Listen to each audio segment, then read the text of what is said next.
Long before the plane lurched into its final, sickening descent, the tension inside the cabin felt strangely off.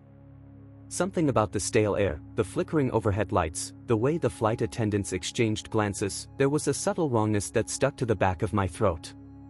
I was cramped into a window seat near the wing, half-heartedly flipping through a worn magazine, ignoring the overhead announcements in that perpetually cheerful airline voice. Just another boring flight, I told myself. Another long haul across endless ocean and unnamed jungles, heading toward a place I already forgot. Maybe that was the problem, no sense of purpose, no excitement, only a drifting, grinding sense that something was about to go sideways. They say if you fall from a great enough height, you'll pass out before you hit the ground. They say you might never even feel the impact.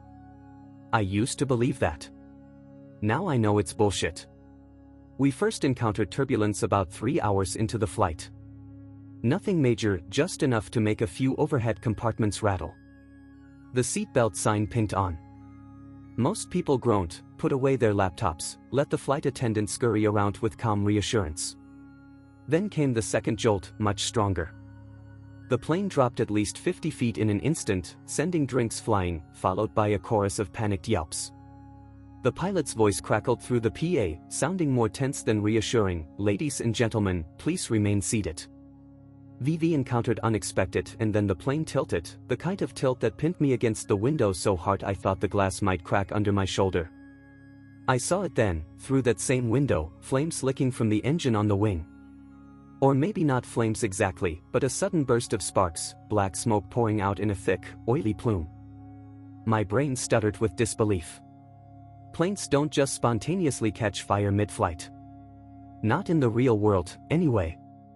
But it was happening, real as the terrified screams around me. The cabin lights flickered again, and the oxygen masks dropped in a flurry of plastic and tangled tubes. A half-second later, everything flipped as the fuselage jolted with such force that anyone still standing was thrown violently. The overhead panels tore open. Luggage pelted people below like artillery. Chaos. Pure, mindless chaos. In the swirl of madness, I remember the weirdest details. A child's stuffed toy soared overhead in slow motion. Some lady across the aisle was vomiting, the bile suspended in midair before splattering onto the seat in front of her. I heard cursing in multiple languages, sharp cries of prayer, frantic sobs. Then the plane bucked again, and this time the floor seemed to fall away entirely, as if we'd been shoved off a cliff. My stomach lurched into my throat. Gravity hammered me into the seat, and I fumbled for the oxygen mask. When I finally got it over my nose and mouth, my breath came in wet, panicked gasps. An alarm blared somewhere overhead, a shrill, mind-melting beep. The loudspeakers crackled once more, but only static emerged. Outside the window, glimpses of impossibly green canopy appeared, jungle. We were losing altitude fast. We had no angle to glide, no runway in sight, just an endless expanse of dense forest rising up to meet us.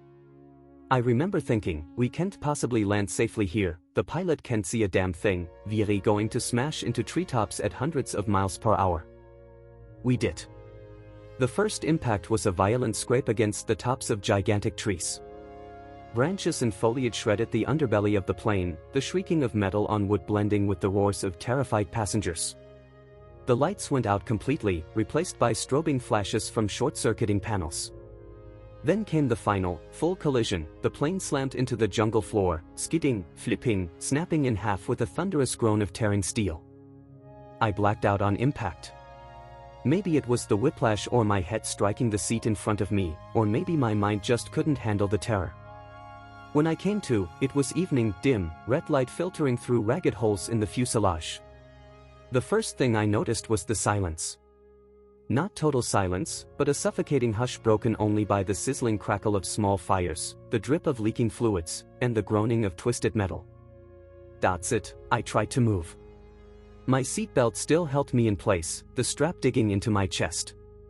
My left ankle was pinned under something heavy. The smell was a nauseating cocktail, burnt rubber, spilled fuel, and a coppery tang of blood so thick I could taste it in the air. My own blood, maybe, or someone else's. My head throbbed. I reached up and felt a warm slickness on my scalp. I was bleeding, but not profusely. Not enough to kill me yet. Blinking to clear my vision, I looked around the cabin. What was left of rows of seats had crumpled forward. Parts of the fuselage overhead had peeled away like the lid of a sardine can, letting in the last feeble rays of the sun. Corpses hung from their seats, limbs contorted. Some people had been thrown clear of the plane altogether. I heard faint whimpers, moans, and somewhere a strangled cry for help. The entire tail section was gone, ripped off who knows where. I braced myself, unbucklet, and tried to stand. Pain lanced through my ankle as I pushed whatever had pinned a chunk of overhead bin? Possibly. With a grunt, I heaved it aside, biting back a scream as I freed my foot. I tested weight on it, sprint, maybe broken, but I could move. One step at a time. One breath at a time. Hello. I croaked. My voice echoed in the battered space. Anyone? A few seats away, a woman stirred. Her hair was matted to the side of her face with drying blood, and her eyes flickered in my direction. She tried to speak, Kuhit. I limped toward her, climbing over debris and bodies. When I reached her, I saw the shard of metal that had impaled her through the abdomen. A piece of the planus interior, maybe. My stomach twisted at the sight. I could see the edges of the wound, red and wet, soaking her shirt. She whispered something, a rasp I couldn't catch. I leaned closer. Water, she managed, tears mixing with the blood on her cheeks. I looked around, mind racing. Water. I had nothing. Everything was scattered, destroyed. The flight attendant station up front maybe tired be bottled water. But I had no guarantee. She coughed wetly again, her breath rattling. Even if I found water, that wound looked fatal. I'll be back, I said, pressing her hand gently, though it felt like a lie. She closed her eyes, as if letting me go was her only option. Wincing, I hauled myself up the tilted aisle, stepping over torn seats, shards of plastic, and shattered glass. The overhead compartments mostly lay on the ground now, crushed. Occasionally I heard a short hiss from severed oxygen lines or the pop of tiny flare-ups as bits of smoldering fabric tried to catch. My foot slipped on something. I looked down to see a severed hand, palm up, almost offering itself. My stomach lurched, but I swallowed the bile. Focus. Keep going. Past the first-class bulkhead, I found the remains of the flight galley. The cabinet doors had burst open, strewing meal trays and utensils. Some of the beverage carts were jammed in twisted metal frames. I spotted a few intact plastic bottles among the wreckage, gleaming with the last light.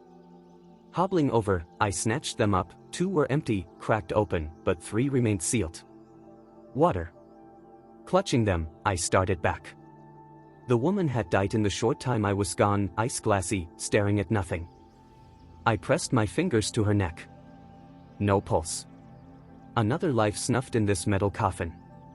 Gently, I laid one of the water bottles on her chest, some irrational gesture of respect or apology. Then I swallowed hard and kept moving. I needed to find other survivors. I found only one more conscious person in the wreckage, a middle-aged man pinned under a collapsed row of seats near the cockpit area. His face was slick with sweat, and he whimpered when I approached, eyes wild. I can't feel my legs, he said, voice trembling. That was no surprise. The seats had crushed his lower body. An ugly piece of metal jutted from the side of his thigh. With what little medical knowledge I had, I tried to see if I could shift the seats. But they were wedged, all twisted up with the floor. Even with both arms, I couldn't budge them an inch. He grabbed my wrist, desperate. Please, don't leave me. I'm alive. I'm alive. I gave him some water, lifting it to his lips. He choked a bit, but managed to swallow. I'll try to find help, I said. Rescue teams, maybe. Just hold on, all right. He nodded, tears streaming, though we both knew how slim the chances were.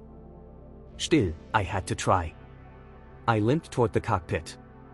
Maybe there was a working radio or an emergency beacon. But the door was practically melted into its frame, everything inside crushed. The pilot and co-pilot were mere lumps in their seats, unrecognizable. The instruments were dark. A trickle of fuel dripped from above, forming a puddle by my feet. The stench was overpowering. Outside. I had to get outside. If we were in the jungle, maybe the fuselage was no place to stay. Fire risk, structural collapse, or even predators. My ankle howled in pain with every step, but adrenaline pushed me on. At the plane's ripped open site, I climbed over a crumpled edge of metal and dropped into a tangle of vines and mud. The outside world slammed into my senses, choking humidity, the buzz of insects, the heavy scent of wet leaves and decaying vegetation. The plane had carved a long scar through the trees, flattening a corridor of destruction. Smoke rose in lazy coils from pieces of scattered wreckage. Bodies, or body parts, hung from branches or lay among the snapped trunks. My stomach churned. I pressed a hand to my mouth, trying to stifle a horrified moan. Somewhere behind me, the pinned man screamed. A sharp, guttural wail that sent birds flapping from the treetops in alarm. I turned, seeing him half visible through the twisted remains. He reached out, his voice ragged. "It's on me. Something's on me." My heart hammered. I scrambled back inside to see what was happening. In the dim light, I saw movement near his pinned legs, something dark, elongated, sliding around the wreckage. For a moment, my mind refused to register. Then it clicked, a massive snake, coiled partially around the seat frames, its tail flicking. The man flailed, arms beating against ET. The snake's head reared up, hooded. A viper? Cobra? I didn't know snakes well, but it was large, easily 8 or 9 feet long, thick-bodied. He howled as the snake struck, fangs sinking into his thigh. Helpless, pinned, all he could do was scream. I lurched forward, swinging my fist at the serpent's body. My blow glanced off its slick scales. It uncoiled in a flash, releasing his leg and hissing at me, head swaying. My heart pounded, but I grabbed a piece of metal debris and lashed out again, connecting with the side of its skull this time. The snake shuddered, then slithered away into the darkness beyond the broken hull, leaving me panting, adrenaline surging. The man moaned, ice rolling back, foam collecting at the corners of his mouth. Snake venom, or shock, or both. I tried to reassure him, hang on, but his breathing turned shallow. He clutched at my shirt. I had nothing to treat a venomous bite. Within minutes, his grip slackened, and he went still. Darkness fully descended outside, leaving the wreck interior in near blackness except for the flicker of distant flames. I was alone. Maybe truly alone. I collapsed onto a partly intact seat, mind reeling. No rescue in sight, no idea where we had crashed. We could be hundreds of miles from any settlement. The radio was useless, the plane shredded, survivors either dead or dying. I told myself to stay calm. The immediate dangers, injuries, lack of supplies, the looming possibility of more predators. I needed a plan. My ankle hurt like hell, and I was bleeding from a gash on my forearm. My head pounded. But if I just sat here, I'd die of dehydration or infection, or get eaten by some jungle creature. I rummaged through overhead compartments, under seats, finding scraps, a half-crushed first aid kit missing half its contents, a single working flashlight, a roll of duct tape. A couple of energy bars from the airline snack tray. Not enough for more than a day or two.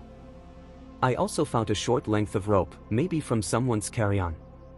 I stashed it all in a battered backpack I found beneath a seat. The plane floor was slick with blood, so I tried not to look too closely as I stepped. At some point, I realized I needed to sleep, or at least rest, but every nerve in me screamed that sleeping here was suicidal. The snake was just one threat. The stench of blood could attract predators. But there was nowhere else. I dragged a few seat cushions together, forming a little corner near the front. My plan, wedge myself in, keep the flashlight handy, try not to pass out completely. The moaning had stopped, replaced by the endless drone of insects. My eyelids felt like lead. I drifted, jolting awake at every small sound. Once, I heard a rustling near the fuselage gap.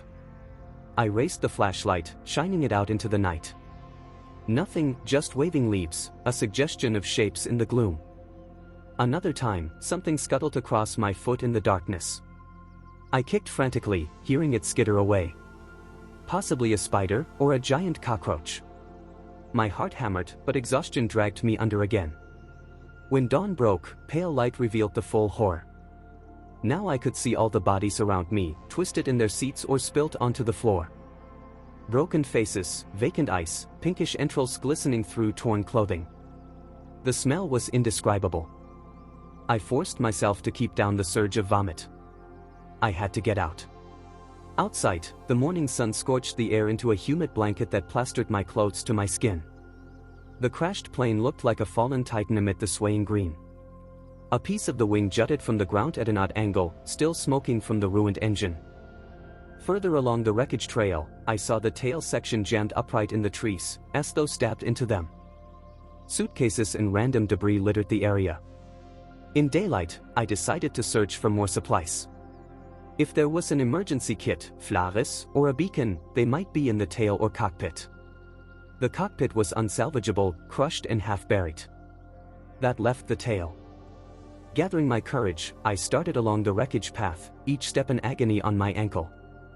I clutched a metal rod as a makeshift cane, scanning the ground for snakes. I passed bodies flung into the foliage, some missing limbs, some halfway devoured by insects overnight.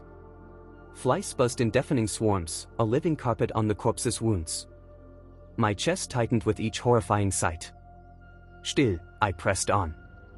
When I reached the tail, I found it perched precariously in a tangle of branches about 10 feet above the ground. Could I climb? Maybe. The metal was torn and jagged. I circled the area until I found a vantage point, an upended trunk I could possibly scramble onto, then grabbed the rim of the tail's open wound. Sweat poured down my face as I hoisted myself up. My ankle screamed in protest, and I slipped once, slicing my palm on sharp metal. Blood welled, but I gritted my teeth. Finally, I managed to get inside the tail section. It was upside down relative to normal orientation, so seats were above my head, overhead bins below my feet. Everything was soaked with rain or dew. I found a panel marked emergency. Forcing it open, I discovered a deflated raft, a few flares, a battered med kit, some water pouches, and a small plastic container that read signal transmitter. My heart soared. If I could get that transmitter working, maybe rescue wasn't impossible. As I wrestled with the container, a sudden crack made me freeze. The tail section shifted, one of the branches supporting it snapped. I felt gravity tilt as the entire hunk of metal began to slide. My eyes darted to the opening. No time to climb out carefully. I jumped, cradling the container to my chest. I landed on my bad ankle, collapsing with a cry of pain. The tail crashed down a second later, slamming into the ground in a thunder of twisted metal and splintered wood. A chunk of debris whipped past my head, missing by inches. Punting, I rolled over, relief battling with the throbbing in my leg. At least I had the transmitter. Let it be intact, please. I crawled away from the fallen tail, rummaging in the container to see what I'd actually retrieved. The signal device was there, cracked but maybe functional. A small battery pack. Instructions said something about setting it up in an open area. The flares were soaked but hopefully usable. The med kit had bandages, antiseptic, even a scalpel. A real treasure trove. Pulling myself up, I hobbled back toward the plane. My hope, I'd find a patch of clear ground to set up the transmitter. The instructions indicated it might work even under some canopy if the signal was strong enough, but open air was best. The idea of rescue flooded me with shaky optimism. But the jungle had other ideas. About halfway back, I heard that wet dragging sound again, the same noise from the prior night. I froze, scanning the thick undergrowth. Tall palms and vines formed a wall of green, but something moved behind them. Then I saw it, a shape, hunched and wrong, large enough to be a jaguar, or even bigger. My breath caught in my throat. Maybe it was a big cat, maybe a bear if such creatures roamed these jungles. But then it shifted, and I caught a glimpse of an elongated muzzle, spines or quills along its back. This wasn't something I recognized from any nature documentary. My heart hammered. My rational mind insisted it had to be a known animal. Then it let out a guttural huff, and the stench hit me, a foul, rancid odor like rotting meat and bile. In a burst of adrenaline, I lurched forward, ignoring my ankle. I ran for the plane, hearing it crashing through the brush behind me. Trees shook, branches snapped. Whatever it was big and not shy about noise. I stumbled into the clearing around the plane, half expecting it to burst out and snatch me. But the sound stopped at the edge of the foliage, as if it refused to enter the open wreck site. Or maybe it was just circling. I felt ice on me, a primal sense of being hunted. My chest heaved with ragged breaths. I retreated into the fuselage, clutching the container. My mind raced. Set up the transmitter? I needed a clearing, but that creature might be out there. Do I wait here, try to defend myself? Or slip away quietly to some vantage point? As I wrestled with indecision, a new horror intruded. An insect swarm, drawn by the smell of decay, had begun to fill the plane, their droning wings a constant hum. I realized I couldn't stay inside the wreck for long, or I'd be overrun by flies, maggots, and possibly bigger scavengers. I needed to act. Checking the transmitter's instructions again, I saw it had an internal battery that had to be charged by a small hand crank, then the antenna extended.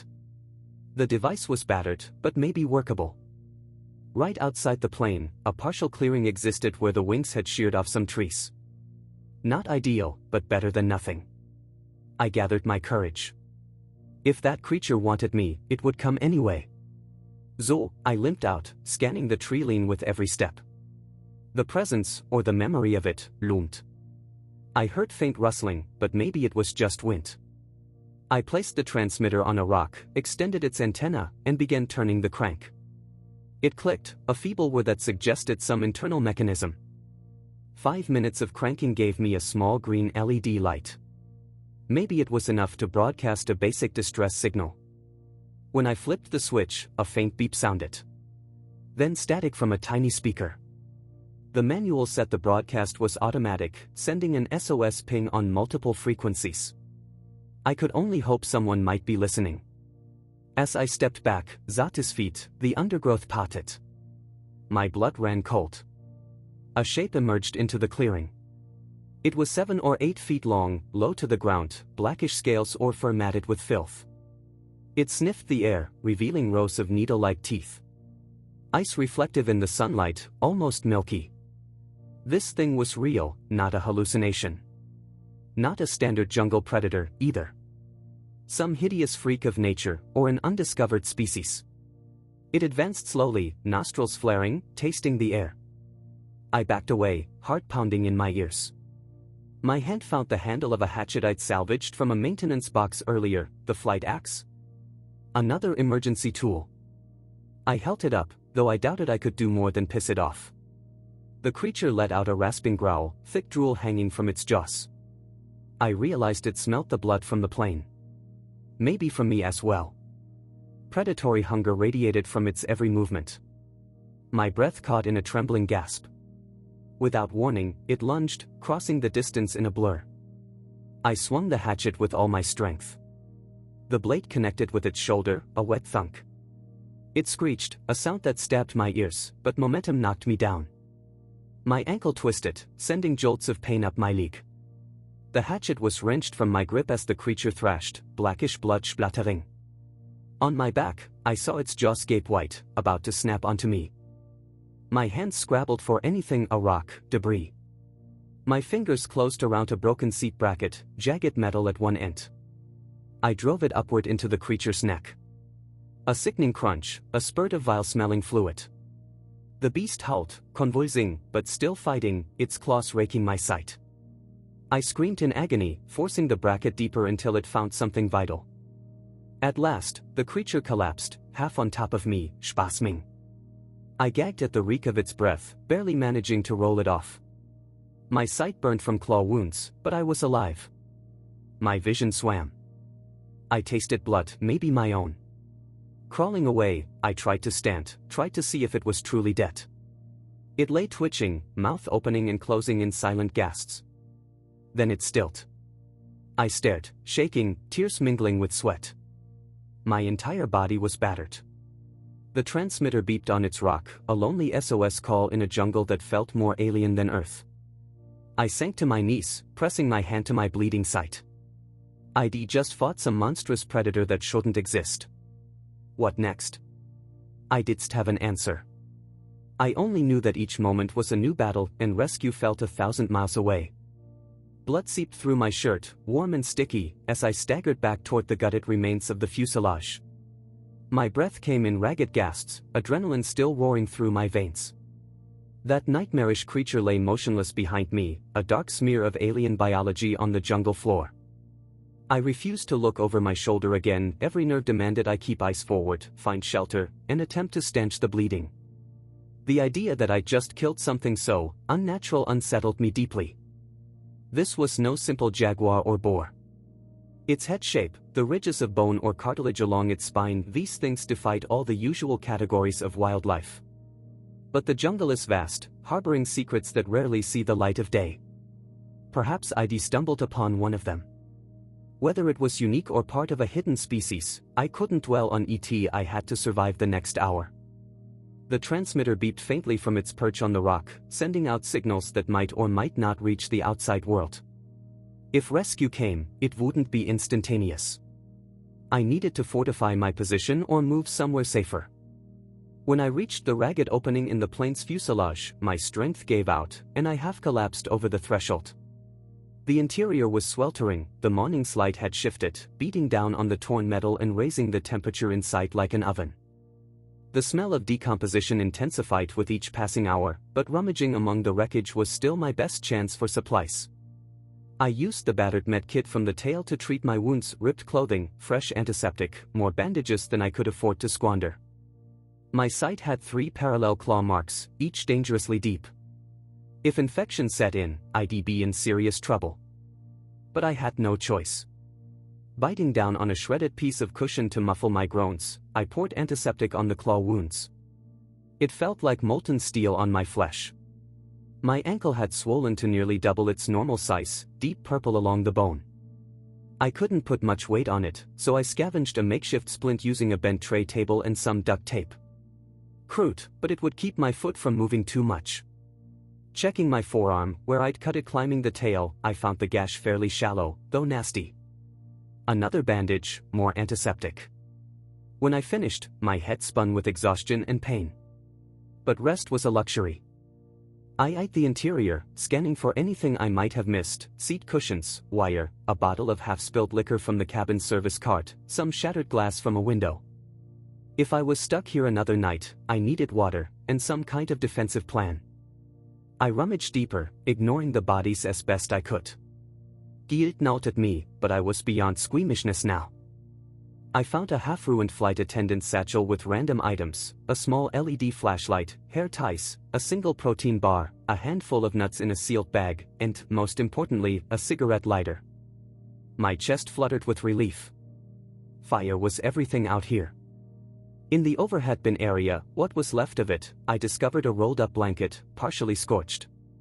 This might be crucial for warmth if the temperature dropped at night or for carrying items. I also found a handful of seat belts I could cut free. Their straps might be used for tying splints or fashioning a harness.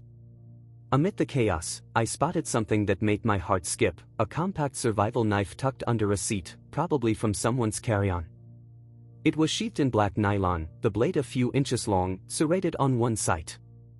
That was a far cry better than swinging a random chunk of metal. I clutched it like a lifeline, my new best friend in this green hell. Time felt elastic, hours dragging, yet the day light racing across the sky. The sun was sinking again before I realized how late it was. I had to decide: stay in the plane for the night or relocate to the partial clearing near the transmitter. Both had drawbacks.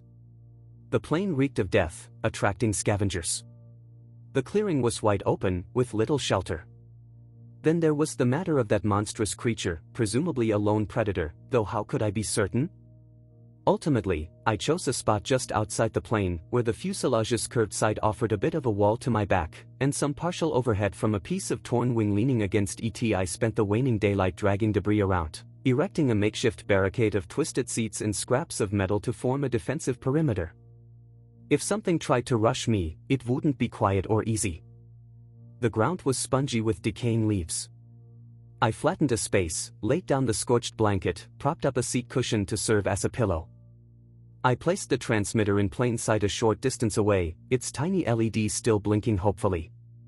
Then I gathered some fallen branches and used the lighter to start a small fire, feeding it with bits of seed foam and dry leaves. The thick smoke stank of chemicals, but the flames gave me a sense of safety. Many predators loathe fire. Or at least that's what I told myself. As twilight deepened, the jungle came alive with its orchestra of croaks and chirps and unseen scuttling. Mosquitoes descended in a clout, biting every inch of exposed skin. I cursed and used more of my precious antiseptic wipes as a repellent. The heat of the fire helped ward off some insects, but not enough. My injuries burnt.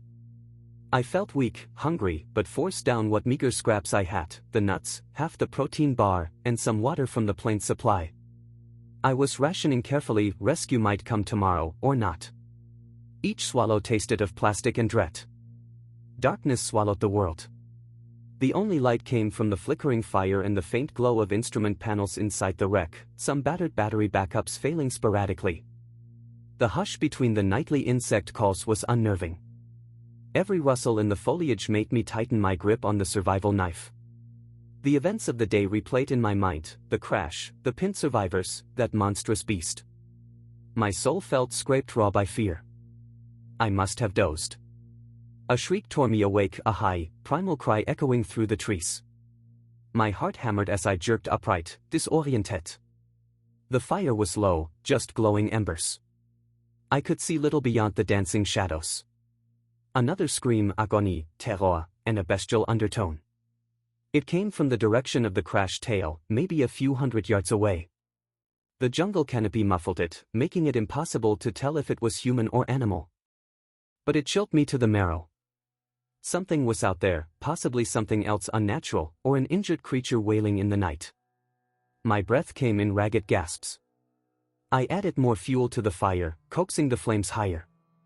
The screaming recurred twice more, each time diminishing in volume, as if retreating deeper into the darkness. Eventually, silence reigned again, leaving me a trembling mess. My wounds pulsed with each frantic heartbeat. I clutched the knife until dawn's first gray light seeped through the branches. I'd barely rested. My body screamed for real sleep, but survival wouldn't allow it, though the dangers hardly diminished. Gritting my teeth against the pain, I set about the next priority, water. The supply from the plane wouldn't last forever, especially in this sweltering heat. I recalled glimpsing a trickle of water somewhere along the wreck's path. If I could find a small stream or puddle, I might refill. With a container and a way to boil it, I could manage safe drinking water. I rummaged the plane again for something metal to use as a pot. Eventually, I uncovered a crumpled stainless steel serving container from the galley. It was bent but could hold a couple of cups of liquid. That plus the lighter might let me purify water. My plan, gather water, return, boil it over the fire. Armed with the survival knife at my side, the hatchet from the maintenance box, and my splinted ankle, I set out. My path was a careful hobble through the chaotic debris field. Each step was a new battle against the throbbing in my foot. I found the water source about a quarter-mile away, a small rivulet trickling down a rocky slope, forming a shallow pool before seeping into the earth. Around it, the vegetation was thick, vines draping over half-submerged boulders. I tested the water's clarity with the tip of my finger. It smelled fresh enough, not stagnant. While I knelt to collect some in a salvaged plastic bottle, a wave of nauseating dizziness swept me. Fever, I realized. My wounds might be infected, or I was simply dehydrated. Spots danced in my vision. I steadied myself, took a desperate sip. It tasted earthy, slightly metallic. Safe or not, my thirst was too great to ignore. Movement flickered in the corner of my eye. I froze, scanning the vine-choked clearing. Nothing. Probably an animal scurrying away. My nerves were on a razor's edge. I forced myself to fill the bottle, fill the container, then hobble back. On the way, I heard a buzzing cloud of flies in the distance. Following the sound, I nearly retched when I saw the remains of that bizarre creature from the day before. It was half-eaten, torn open from the belly up, maggots writhing in the exposed flesh. Another predator, or scavengers, had found it in the night. The stench smacked me in the face, and I stumbled away, heart pounding. Whatever had feasted on that beast might be prowling nearby. I made it back to my makeshift camp by midday, drenched in sweat and trembling from intermittent chills. My sight's claw marks were red, puffy, zipping. I had to clean them again. But first, water. I lit the fire anew, placed the container on it, and let the water boil. The small container only held so much, so I repeated the process multiple times until I had a few bottles of boiled water. Not crystal clear, but safer than nothing. Thirst overcame caution. I drank greedily, ignoring the heat. My parched throat welcomed the lukewarm water. Some dribbled down my chin, mingling with the grime and dried blood that seemed permanently caked on me. My next move, treat infection. The med kit from the tail had a small stash of antibiotic pills, just a few. I swallowed 2, hoping to stave off the worst.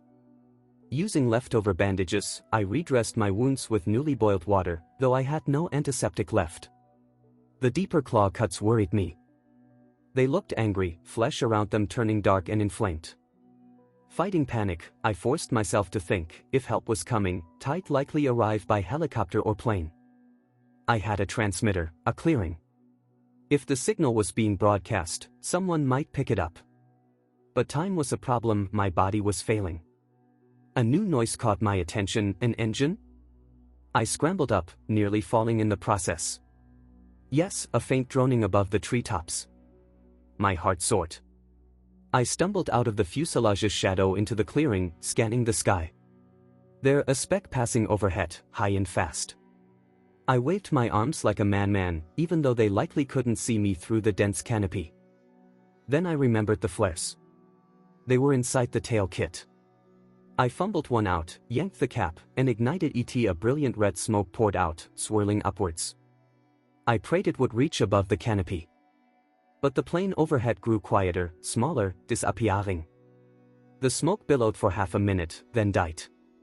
No sign the aircraft had noticed. I sank to my knees, the flare canister still hissing faintly. The heartbreak was almost too much to bear.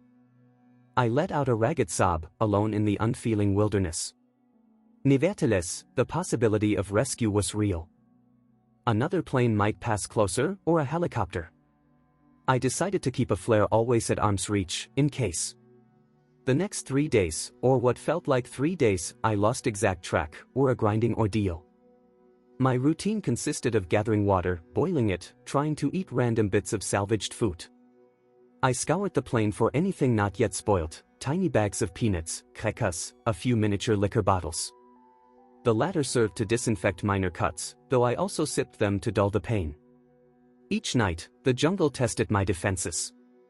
I heard creatures prowling, saw eye shine beyond the fire. Smaller beasts, or the same species as the thing I'd killed? I didn't know. I erected more barricades, sharpened a few metal rods for spears. My infected wounds worsened. Fever crept higher, making me delirious at times. I had nightmares of the plane crash repeating, only in slow motion, with the monstrous creature in the pilot's seat, cackling as it dove into the trees. I'd wake drenched in sweat, half certain I heard distant laughter in the forest. On what I guessed was the 4th day post-crash, I awoke to a thunderous sky. A storm was rolling in, dark clouds blotting out the sun. Wind whipped through the clearing, rattling debris. Rain started in sheets, pounding the plane's hull and turning the ground into mud. My fire sputtered and died. Trying to relight anything in this downpour was impossible. I retreated under a piece of wing with my blanket wrapped around me, shivering despite the humid air. The storm raged for hours, lightning cracking overhead. Rain battered the jungle so hard that rivulets of water washed through my camp, sweeping away small objects. At least I could collect fresh water, I thought bitterly. I set out every container I could find. The thunderclaps vibrated in my chest, each flash of lightning revealing silhouettes of leaning trees. Once, in the flicker, I saw a massive shape perched on a fallen log, watching me, some four-legged predator. My heart froze, but the lightning vanished, and in the next flash, it was gone. When the storm finally passed, night had already fallen. The clearing was a swampy mess. My barricades remained but were partially collapsed by the torrent. The transmitter was soaked, blinking weakly. I tapped it, not sure if it still functioned. I spent that night in a state of delirium. My fever spiked, possibly from the exertion in the rain. At times, I saw shapes drifting around me in the darkness, my dead fellow passengers, their faces slack, eyes empty, beckoning me to join them. I mumbled apologies. I heard the Pintmong voice, "Don't leave me." The words echoed until I didn't know if they were real or hallucinated. My body burned with infection. Sometime after midnight, I snapped awake to a new sound, footsteps sloshing in the mud. Heavy, purposeful.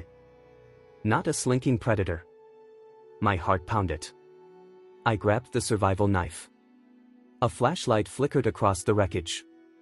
Yes, a flashlight. "Hey!" I croaked, voice cracking. "I'm here." The light swung toward me, blinding. I raised a hand. Relief flooded me, thinking rescue had arrived. Then, a coarse voice hissed something I didn't understand, a language or dialect foreign to me. Dark figures moved closer. They weren't wearing rescue uniforms, they had ragged clothes, some with bandanas, others with well-worn gear. One carried a rifle strapped over his shoulder. My sense of relief faltered.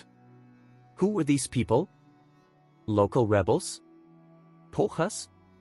Smugglers? This region might be rife with dangerous groups. I tried to speak anyway, plane, crash, survivors. One man stepped forward, ice cold. He spoke rapidly in a language I didn't catch, then broken English, "You, alone." My adrenaline spiked. My mouth opened, but words tangled. They saw my condition, filthy, feverish, clutching a knife. One snorted in derision. Another jabbered in his own tongue, gesturing at the plane. They advanced, rummaging through the debris, ignoring my attempts to talk. I realized with mounting dread they were scavengers, Lotus. This wreck might be a source of valuables, electronics, lookage, anything salvageable. I was just another piece of wreckage to them. I tried again, "Help. I need medical." The man with the rifle barked a command. Another man lunged, grabbing my wrist, forcing me to drop the knife. I yelped. They pinned me against a broken seat, rifling through my pockets. My heart hammered, would they kill me for any valuables? I had none. They found the small flashlight, the leftover antibiotic pills, even the half bottle of water I'd stored. They confiscated everything. I tried to protest, but a punch to my gut silenced me, white-hot pain lancing through my wounds. Tears of frustration welled. These men were no saviors. They were opportunists, picking a crashed plane clean. The largest one, with a machete across his back, surveyed me like a vulture. In broken English, he sneered, "You, soldier? Tourist. Just, passenger. Please, sick. Help me," I gasped. He spat on the ground, a contemptuous Gesture. Then they resumed looting. One discovered the transmitter, exclaimed in excitement. Another found the flares. My stomach churned. If they took that transmitter, any hope of rescue vanished. I summoned courage and tried to grab ET. Instantly, the rifle butt slammed into my temple. My world spun. I tasted blood. The machete man barked a laugh, brandishing the transmitter. My vision blurred, but I saw them rummaging further inside the plane, collecting anything of value. They paid no heed to my groans or the blood trickling down my face. After several minutes of rummaging, they started conversing in low tones. Then the machete man stepped up to me, grabbed my jaw, and forced my head up. "You stay. We go," he said, a mocking grin exposing stained teeth. He pointed to the plane, then at me, then at his men. "No rescue. You, D." He shoved me back into the mud. My splinted ankle seared with agony. Another man flicked on my own flashlight, shining it directly at my eyes, snickering. The group gathered their loot, my transmitter, flares, a bag of random items. Then, without a backward glance, they left. Their flashlights bobbed away into the darkness, the only evidence of civilization for miles. I lay there, stunned, tears mingling with the mud. They had taken everything, my precious meds, my water, even my chance at sending an SOS. The feeble blinking of the transmitter was gone. I was alone again, stripped of nearly all resources, beaten, feverish, left to the mercy of the jungle. Dark thoughts welled inside me. For a moment, I considered letting the infection take me, drifting into oblivion. But some stubborn kernel of will refused to die. Gasping, I crawled back under the wing. The storm's aftermath had left everything soaked, my small stash of leftover seat cushions drenched. The fire was out, drowned in the mud. By the faint moonlight, I saw my reflection in a puddle, my face bruised, swollen, streaked with blood. I recognized no one. Just a victim. Maybe that was all I was now. Somewhere nearby, an owl hooted, startling me. Then came rustling in the undergrowth, as if to remind me I wasn't truly alone. The wilderness teemed with life that owed me nothing. I forced myself onto my site, curling up to retain body heat. I would survive the night, somehow. In restless semi-consciousness, the pinned man's voice returned to me, "Don't leave me. I'm alive. I'm alive," I moaned, pressing my hands to my ears. I couldn't stop the barrage of memories. The crunch of the snake's fangs, the woman with the shard of metal in her belly, the horrifying roars of that monster I'd killed. And now these scavengers, humans more monstrous in some ways. I drifted into darkness again, coughed up bile, drifted deeper. Fever made me see shifting shapes at the edge of vision, shadows with ice, the crashed plane groaning like a dying beast, each rivet a nerve. Then a new day dawned, gray light creeping over the horizon. My body felt like lead, every joint stiff. My left arm burned from shoulder to elbow. My ankle was a throbbing mass of pain. My sight was clammy with dried blood. My mouth was parched, thirst stabbing me awake. No transmitter. No flares. My precious antibiotics gone. The water containers? Possibly they left me one by accident. I crawled about, rummaging in the debris. At last, I found a single plastic bottle, half full, hidden under a collapsed seat. I gulped half of it, then forced myself to save the rest. I had to find a new water source. The day stretched before me, each second a mountain to climb. My infected wounds weren't improving, and the swelling around the claw marks was a terrifying sign of sepsis. If I had no antibiotics, I needed to treat it somehow. People say certain plants in the jungle can help. But I was no botanist. An idea took root, maybe the scavengers had a camp nearby. If I could track them, maybe I could steal back the transmitter or at least find a better path out. It was desperate, borderline suicidal. But waiting here meant slow death. I recalled the direction they vanished. I also recalled the storm-churned mud might preserve footprints.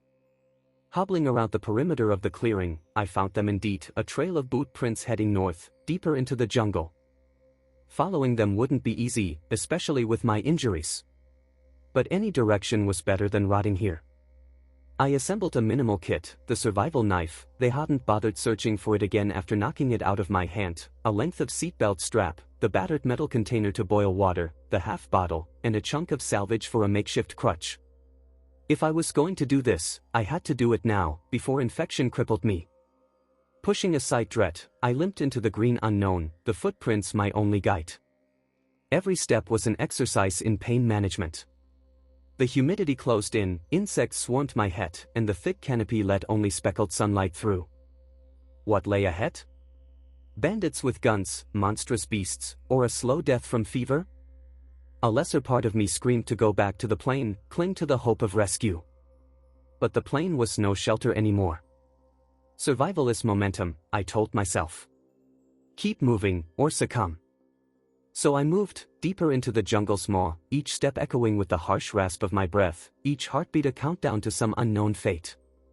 The sun hung low in the sky by the time I realized how badly I'd underestimated the jungle's depths. Each yard gained was a fight against tangling vines and creeping, ankle-snaring roots. Sharp-edged leaves left shallow cuts on my arms and cheeks, stinging insects launched kamikaze attacks every time my sweat-soaked clothes brushed their nests. But the footprints remained visible in the churned-up mud, evidence of the scavengers who robbed me. I kept telling myself there was a rational reason to follow them, they stole the transmitter. If I wanted any real shot at rescue, I needed to get that device back or at least find some clue about how they escaped this green hell. But something deeper, roar drove me, Anga. Tide beaten me when I was already half dead, stripped away my last hope. Now my fury burned hotter than my fever, a reckless push in my exhausted body. Sweat dripped into my eyes, mingling with the grime caking my brow. My sight flared with constant pain, each step jarring the infected claw marks. The seatbelt strap crutch I used sank into the spongy earth. More than once, I nearly toppled, wooziness threatening to drag me down for good. Yet I pressed on, scanning for signs of passage, a snapped twig, a scuffed patch of moss, a broken palm front. The men who passed through here had been none too careful. They probably assumed I'd die in the wreckage. The muddy footprints guided me deeper, up a slight slope, weaving between colossal tree trunks thick with strangler figs. The jungle's gloom intensified as the canopy overhead knit tighter, blotting out the dying light. Even afternoon here felt like dusk. A riot of sound assaulted my ears, cicada shrilling, distant bird calls, the rush of unseen water. Occasionally, a branch creaked overhead, making me tense for the possibility of a big cat or some other lurking predator. My mind flicked back to that monstrous creature I'd killed. Were more out here?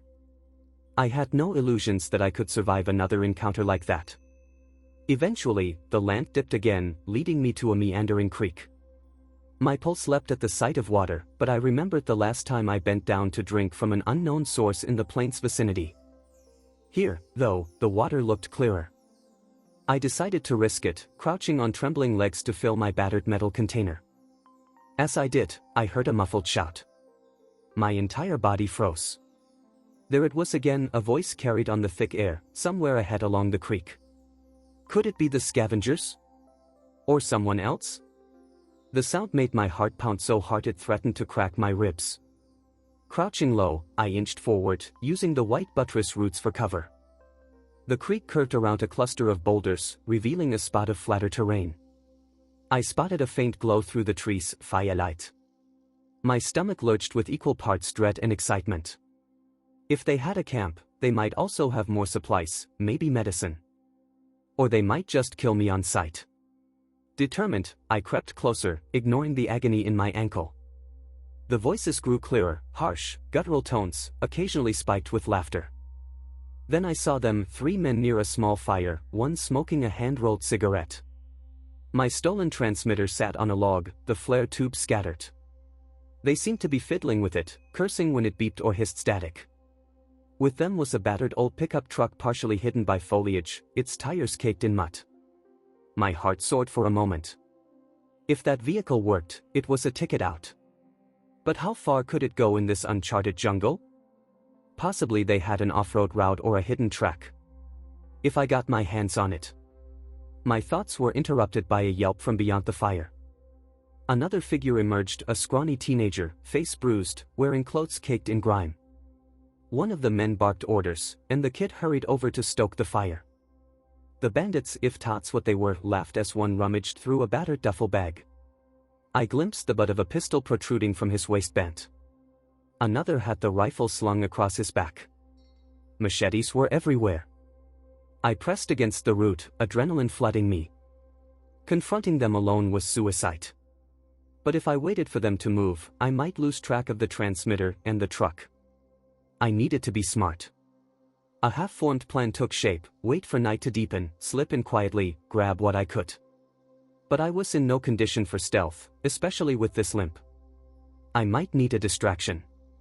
If I could start a fire somewhere else, or create some commotion. Suddenly, a woman's scream cut through the camp. My blood chilled. It wasn't just men and one teenage boy here. A woman was behind a large canvas sheet or tarp strung between 2 trees, forming a crude shelter. The scream wavered, then collapsed into a fit of coughing. The men snickered among themselves. Every hair on my neck stood on end. My heart hammered with both fury and fear. These people were more than opportunistic looters, they were captors, possibly worse. I clenched my fists, nails biting into my palms. In my past life, I'd never considered violence except in self-defense. But the rules were different out here. These were not innocents. I crept around the perimeter, eyes straining for more details. I counted 5 men total, 3 by the fire, 1 rummaging in the truck bed, 1 pacing with a machete near the makeshift shelter. The woman in sight kept sobbing. The teenager seemed separate, cowering slightly away from them, possibly forced to serve them. My gaze locked on the transmitter, lying near the logs. One man kept prodding it with the butt of a knife as if trying to figure out how it worked. He spat in frustration, then set it aside. The second man rummaged through a cooler, pulling out a beer can, handing it around. They were relaxed, not expecting an attack. A glimmer of opportunity. But I needed a distraction big enough to draw them away. My eyes flicked to the truck. If I could slip in, start the ignition, maybe Ty chase me, leaving the campsite unguarded. But that was risky. I didn't know how to hotwire anything, or if the keys were in ET. Then I noticed jerry cans stacked beside the truck, fuel. Enough to keep a camp generator or the truck running, or perhaps for trading. A savage idea sparked in my feverish mind: if I set one of those ablaze, the chaos might give me a chance to grab the transmitter, help the captive if possible, and vanish. Yes, but the thought of igniting that much fuel was terrifying.